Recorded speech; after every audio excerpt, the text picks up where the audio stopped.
Welcome to this Klusterbox tutorial. In this tutorial, I'll be talking about the Auto Overmax Finder.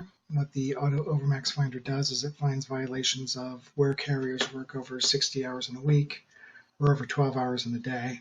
And this is covered in Article 8, Section 5G of the JCAM, if you want more information on that.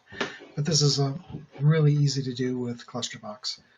You have to have the CSV file or the XLS file. If you don't have those, you have to use the if you just have a PDF file, like a digital PDF file, you're going to have to use the PDF converter, and you can convert that CSV file or that XLS file into a or you can convert that PDF file into a CSV or XLS file.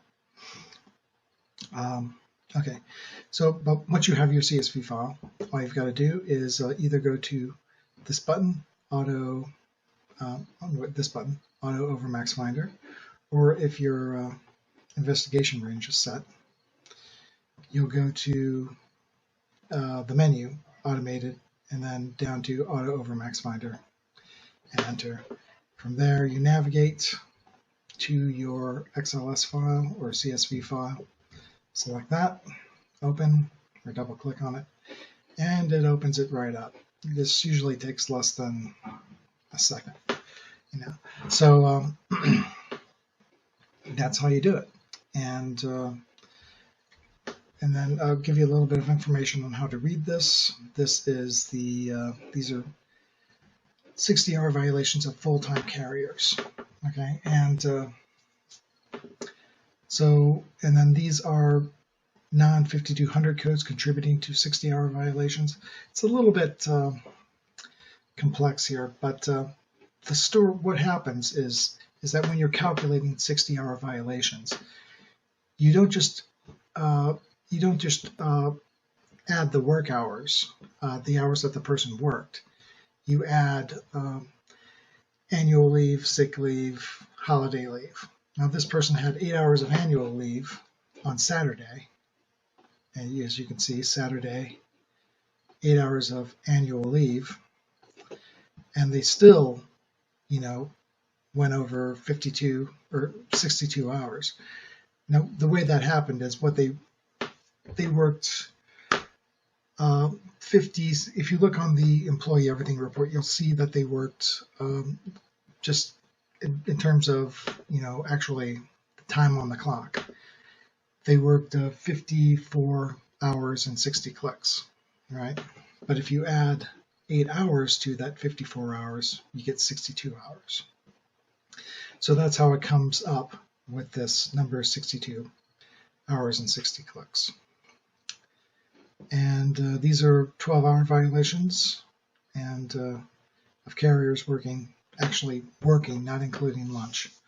But so this carrier worked on Monday. The carrier name is Odad, and they worked 12 hours and 37 clicks. Now that's not including lunch. That's just what they worked. No. Yeah, I think that's the case. But anyway, and then, yeah, these are just the hours they worked, not including lunch. Okay. So, and then these, since CCAs can only work 11.5 hours, there's like a different column for them. And you can see this carrier on Friday worked, 7 clicks over. And on Monday, this carrier worked 71 clicks over. Okay. Now, the greater of the two violations, this section's the most important. Is what you're going to base your remedy on when in the grievance process.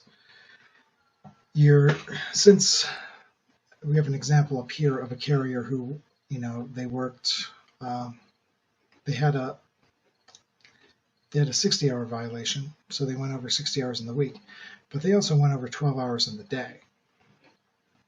And on Monday, so you pursue a remedy for the greater violation, right? Now, if this person had worked 2 days over 12 hours, those would be shown too, and there would be it would sum those as well. But the greater violation here is that this carrier worked 2 hours and 60 clicks over on on this week. I guess the week of this is the pay period 5/2. So that's what's listed here. It's the 12-hour violation is not listed. The 37 click violations, that's not listed because you want to go with a greater violation. So that's all there is to it. And this is what you'd be seeking a remedy for. Actually, an additional 50% is what the JCAM states is the remedy for carriers going over 12 hours in a day or 60 hours in a week. So that's pretty much it. That's all there is to describe. And all right, and you can actually find anything you generated in the Overmax library. This will tell you, you just look for the pay period. It'll say max and then the pay period, and then you can open up that file.